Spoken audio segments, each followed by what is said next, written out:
What's up, everybody? Ethan back today for an album review, and I'm going to be reviewing an album from a band that I love. This is their eighth album, actually. This features a new vocalist in the band for the second time. It was released in early 1974, February 1974, to be exact. February the 15th. Was recorded in late 1973. I'm talking about Burn from Deep Purple. This is their eighth track record, like I mentioned. This album features former singer Ian Gillan and bassist Roger Glover had left after the album Who Do We Think We Are in 1973. They bring in new vocalist David Coverdale, a then unknown David Coverdale, who would later go on to greater fame with Whitesnake. Here I Go Again, Crying in the Rain, Still of the Night, those classic rock songs from the '87 Whitesnake album. But he was 22 years old at the time, unknown here, and they also brought in a guy named Glenn Hughes from a band called Trapeze, who was a bassist and also a vocalist. He kind of had a lot of funk influences from that band, and those can be heard on this album.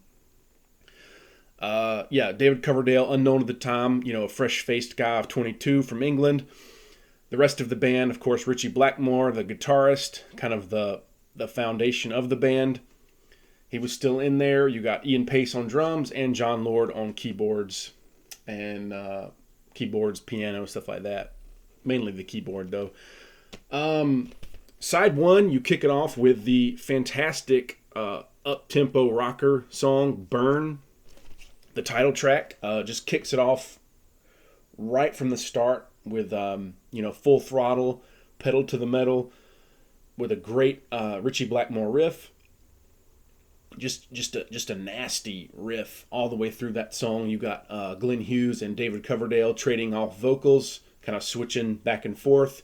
You've got the deeper, bluesier voice of Coverdale and the sort of higher pitched, nasally voice of Glenn Hughes. Sort of trading off. The chorus, so catchy, such a heavy song. You've got a fantastic guitar solo from Richie Blackmore on that song.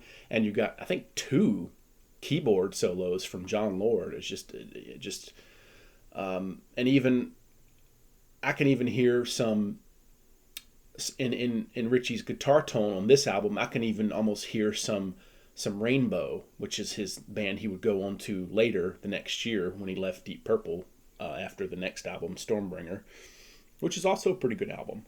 Not as good as this one, though. You hear sort of some Rainbow influences in the arrangements in his guitar tone. I start to hear that a little bit starting with this album, and even more so with Stormbringer. Fantastic title track, fantastic, legendary top 5 Deep Purple song for me and a lot of people who I've watched on YouTube who talk about this band as well. Second track, Might Just Take Your Life, sort of a slower, groovier, bluesy song. Fantastic vocals from David Coverdale. To me, this album is David Coverdale's, shining achievement. He was unknown at the time. He's more known for Whitesnake, I would say, for founding that band and having radio success and chart success with that band. But to me, his vocals on here are fantastic. Every song, he just has that big, booming, bluesy, deep voice. Very rich voice. Might Just Take Your Life, great song. Lay Down, Stay Down, kind of a funkier song with a nice riff that kind of carries out through the whole song. Great Richie Blackmore riff. Great vocal from both Glenn and David Coverdale. And then the next song, the last one on side one, is called Sail Away.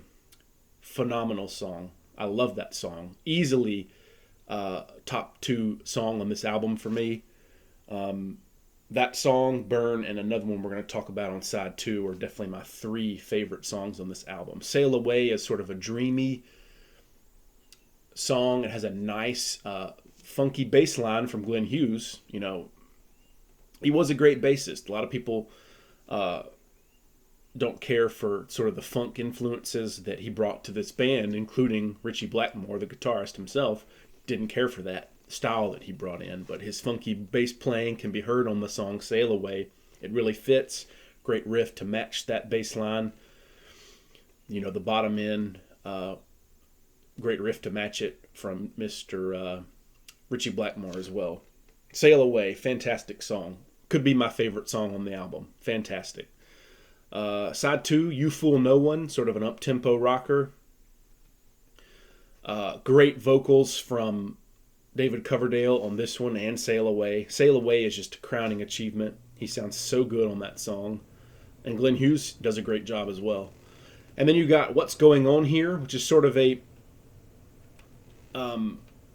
more up-tempo rocker as well. A little bit bluesy, a little bit funky in spots. Great vocals again. Great riff. And then you got the next song, the longest song on the album, Mistreated, which is a great Ritchie Blackmore and David Coverdale collaboration on that song. You got fantastic vocals from Coverdale, big bluesy singing voice, deep voice. Really like his voice here early on in his career. And a fantastic guitar work from Ritchie Blackmore. You got multiple solos in this song. They're all just face melting. Magnificent song. Beautiful blues, hard rock song right there. Mistreated. Easily best song on the album, arguably. Personal favorite probably on the album, and could be considered one of the best songs on the album. And then you have the last track, which is a instrumental, which is also really good. It's called A200, A in quotations. It's an instrumental, sort of a drum, keyboard, and you get a good guitar solo at the end there from Ritchie Blackmore. There's the track listing, A2000 there at the end. Shorter song, but it's cool to get an instrumental from these guys. I don't think they had ever done that before. Certainly not on the albums with Gillan. I'm not as familiar with the ones before him. They released 3 in the late 60s, which aren't bad, by the way. They're not bad albums from what I've heard of them, which isn't, I haven't listened to those in their entirety. But they didn't do a lot of instrumentals, so it's cool to get one to finish off the album. To me, there's just not a bad song on this album. They're all fantastic in their own way. They're all different. Some are sort of hard rock and borderline metal. Burn could be a metal riff, or proto-metal, if you will. And you got some blues, you got some funk, you got progressive elements on this album. Just every song, top-notch, fantastic. If there was a throwaway track, or maybe a track I didn't like as much, it might be Lay Down, Stay Down. But even then, when your worst song is that good, it's a good album.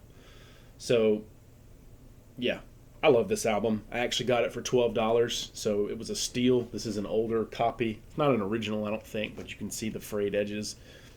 $12 to me is a steal for this. Again, Ritchie Blackmore, lead guitar, David Coverdale, vocals. This is his first album with them. Glenn Hughes on bass guitar and vocals as well. And not often do you get a band where the prior singer, who was fantastic and released legendary albums with this band, leaves. Not often do you get another singer come in and release an album this good with another singer. That doesn't happen often. AC/DC Back in Black could be another example, but there aren't a lot of examples where that happens. Ronnie James Dio, Black Sabbath, another example of a second singer coming in being just as successful as the previous singer. Doesn't happen often. John Lord on keyboards and Ian Pace on drums, who had been there, throughout the entire career of Deep Purple and Ritchie Blackmore. The next album, Stormbringer, would be his last one before he got ticked off and left and went and formed Rainbow with Ronnie James Dio, who went on later to be in Black Sabbath, sing for them, and then create his own band titled Dio. And also, interesting to note, Glenn Hughes, the bassist on this band album, he sang on one of the 80s Black Sabbath albums, Seventh Star, I believe. I think it's Seventh Star. It's one of those mid-late 80s Black Sabbath albums. Glenn Hughes sang on that Black Sabbath album. So all these bands kind of related to one another. You know, Purple, Sabbath, Rainbow, kind of members kind of jumping, going, leaving. So it's interesting how that works. Yeah, but Burn from Deep Purple, fantastic album, nearly perfect even. Just such a great album. Easily a top 3 Deep Purple album for me. I might even at times like this better than Machine Head. No joke. This might be, I might prefer this over Machine Head, just because I find the songs are a little more interesting. They're not as overplayed. Machine Head's great. I'm not discounting that, but this might be a personal favorite over Machine Head for me. I'd give this a 97 out of 100. You know, it's almost a world-class perfect album. It's not perfect, but it's darn close, and it's fantastic. Fantastic album from a legendary band. You know, they're still going today. Richie Blackmore's not in the band. Ian Gillan's still the singer. They're getting up there in age, but they're still, you know, rocking. I actually saw them in 2018 at Ameris Bank Amphitheater in Alpharetta, Georgia, and they were really good still. It was them and Judas Priest, so I saw Deep Purple live. I was sitting in the very, very back, so I didn't have a real close-up view, but it was enjoyable seeing them, and that was even before I really came to really love them as much as I do now. I was sort of a casual fan of them at the time, you know, Smoke on the Water, Highway Star, that kind of stuff, but over the years I've just, and especially recently, the last year, I would say I've really explored this band more, and these albums with Coverdale especially are quite good. 97 out of 100 for Burn from Deep Purple. That'll be it for this album review. Cheers, and thank you for watching.